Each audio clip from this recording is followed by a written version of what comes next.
Machine tools की दुनिया में नया बदलाव। Bison products available at Guru Nanak machine tools Delhi. Basically Guru Nanak चक्के वाले। अगर आप प्रिसीजन और ट्रस्ट ढूंढ रहे हैं तो ये वीडियो आपके लिए। आज हम आपके लिए लाए बाइसन के मैनुअल चक सीरीज की। प्रीवियसली जो हमने बनाई थी वो थी बाइसन के पावर चक की। Today is a manual chuck series जो इंडिया में पहली बार आया है। ये मॉडल इंडिया में अवेलेबल नहीं है। इन केस किसी इंपोर्टर ने मशीन के साथ आया हो तो आया हो। एज सच ये न्यू प्रोडक्ट इंडिया में नहीं आया है। The first time in India that जो ये बाइसन है वो इंडिया में आया। अब ये जो मैनुअल चेक है आता क्या क्या साथ में मैं दिखाता हूँ। एक तो इसका ऑपरेटिंग हैंडल है। ये स्प्रिंग क्यों लगा है, जिनको जिनको पता वो नीचे कमेंट में बता दीजिए स्प्रिंग क्यों दिया जाता है साथ में। एंड वन मोर थिंग, एक ऐसा मैन्युफैक्चरर भी है इंडिया में जो स्प्रिंग लगाता है। So do comment. So let's see किसको पता है कौन सा जो मैन्युफैक्चरर इंडिया में स्प्रिंग लगाता है ये वाला। क्यों लगाना चाहिए उसका रीजन भी है। इनकेस कोई ज्यादा प्रोसीजर मतलब प्रोडक्शन का काम है तो जल्दी खोलना जल्दी बंद करना है। सो वी कैन मतलब करते करते भूल जाते हैं। कई बार इतने तेज होता है, कई बार हमने फटाफट करना है तो साइकिल टाइम को मेंटेन करने के लिए, प्रोडक्शन को मेंटेन करने के लिए। तो ये इसका वर्क किया, ऐसे प्रेस किया, वर्किंग टाइट कर लिया कंपोनेंट को, ऑटोमेटिकली इसको थ्रू आउट कर देगा। सो दैट एक्सीडेंट का खतरा नहीं रहता। सो ये बेसिकली छोटे छोटे पॉइंट्स है जो कवर अप किए जाते हैं। एक कंपनी है इंडिया में जो करती है, कमेंट करिए। अब जो चक है वो मैं दिखाता हूँ। ये है आपका मास्टर जॉज चक। ऊपर के जो जॉज हैं ये वाले डिटैचेबल टाइप्स हैं। बोल्टिंग से टाइट करा छोटे कंपोनेंट पकड़ने के लिए, और इसको बोल्टिंग ओपन करके रिवर्स कर देंगे तो एक बड़े कंपोनेंट पकड़ने के लिए। अब ये इतना प्रिसीजन क्यों है, प्रिसीजन कैसे है, जो इसकी रिपीटेबिलिटी है वो आती है 0.023 अप्रोक्सीमेटली। चलिए 20 माइक्रोन 30 माइक्रोन तक का ये आपको रिपीटेबिलिटी देता है विद द सेम कंपोनेंट। अब जो हमारे वाले होते हैं इंडियन वाले मैन्युफैक्चरर्स जो हैं या हमारे जो इंडियन प्रोडक्ट्स हैं वो काफी ज्यादा टाइट होते हैं। उनको टू हैंड से ऑपरेट करना पड़ता है। ये जो चक है इसकी मैं ये उतार लेता हूँ पहले स्प्रिंग, सो दैट कन्वीनियंटली इसको रहेगा। ये है single hand operate, single finger, hand भी नहीं, सिंगल फिंगर ऑपरेट है ये वाला। मैं ज्यादा जोर नहीं लगा रहा हूँ और बहुत है ना प्यार से आगे पीछे जा रहा है। ये वो है precision at it best, we can say that. अब ये जो कॉन्सेप्ट है ये भी उसी कंपनी का, जो कंपनी ये स्प्रिंग लगाती है उसी कंपनी का यही कॉन्सेप्ट है कि उनका जो चक है वो भी सिंगल हैंड ऑपरेट है, इंडियन मैन्युफैक्चरर है। अब ये जो बोल्ट है मैंने आपको बता दिया कि इसको रिवर्सिबल करके डाल देते हैं। अब जो कईयों का ये सवाल होगा, somebody has a question in their mind कि दैट ये अगर इतना हैंडली कर रहा है सिंगल ऑपरेटर तो जॉज हैं वो लूज होंगे। बट नो, जॉज में कोई प्ले नहीं है, परफेक्टली फिक्स्ड है अपनी जगह पे।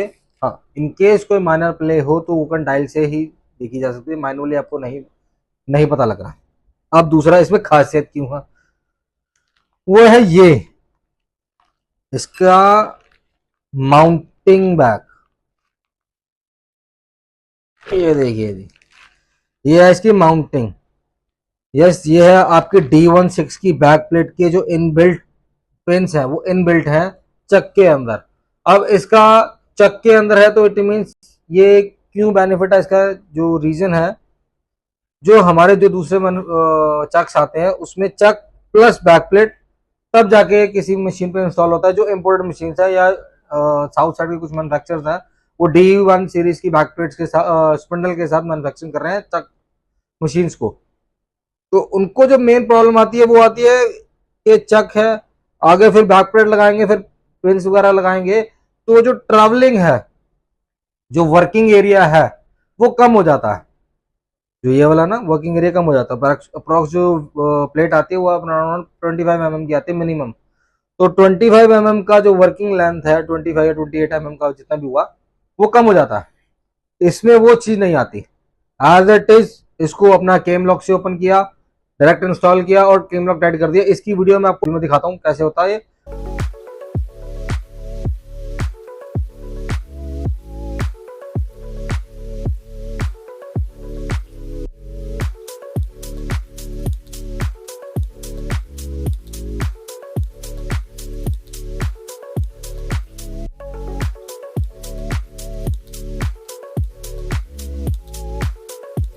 ये जो चक है ये दो पार्ट्स में है।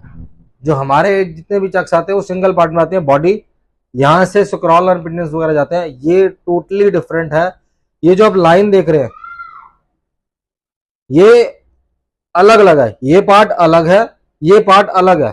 जो ये पार्ट है इसके इसमें क्या है, जॉस और स्क्रॉल प्लेट।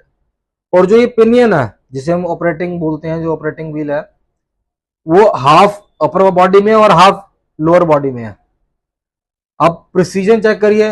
एक इसकी आपने पैरेललिज्म मेंटेन करना है सो दैट कि बिल्कुल बिल्कुल फिक्स जाए। अब इसको पैरेलल किया है इससे, इसको किया है स्क्रॉल से, स्क्रॉल को इसको, फिर ये, उसके बाद जॉज। सो देखिए कितनी प्रिसीजन है से आपको सिंगल पार्ट में ये पेंसिल लगाना। So it's very easy, but double parts में इसको मेंटेन करना it's very difficult for some of the manufacturers. I am not saying कि it's not possible, everything is possible, everybody can do that. करना चाहे तो कर सकता, नो डाउट। पोटेंशियल की कमी नहीं है हमारे हिंदुस्तान में, सब बहुत बढ़िया पोटेंशियल सब है, कर सकते हैं। बट अभी के लिए बाइसन के लिए बात करते हैं, इसके लिए हम बात करेंगे बाद में। D1 series chuck with 2 parts body with top hard jaws. ये जो चक है ये मैं आपको पहले भी बता चुका हूँ, it's not an easy pocket, इतना फ्रेंडली पॉकेट नहीं है। इट्स प्रिसीजन मॉडल, सो थोड़े एक्सपेंसिव रहेंगे। So if we go for the precision machining, so we need a precision chucks. For that, Bison is one of the rival in that segment. So manual chucks में everybody जो अच्छे players हैं, जो precision काम करते हैं, जो machining precision करते हैं, they everybody knows the Bison is known for its performance of precision. So do like and subscribe our channel so that हम नए नए products आपके लिए लेकर आए। couple of days back जो हमने लाए थे वो लाए थे power chucks। अभी जो है ये है manual chuck with 2 part with D1 plate with top hard jaws. इसमें नॉर्मल सीरीज भी है, देन आफ्टर अपना एक्यूरेसी सीरीज भी है। जो मेन जो बात है बाइसन की वो है इसकी accuracy and long life durability, जो मेन है इसका, जिसके लिए बाइसन जाना जाता है।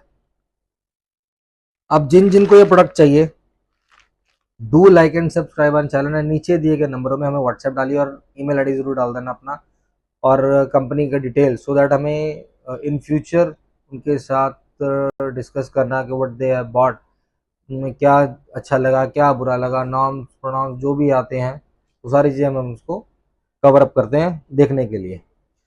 Thank you and have a nice day.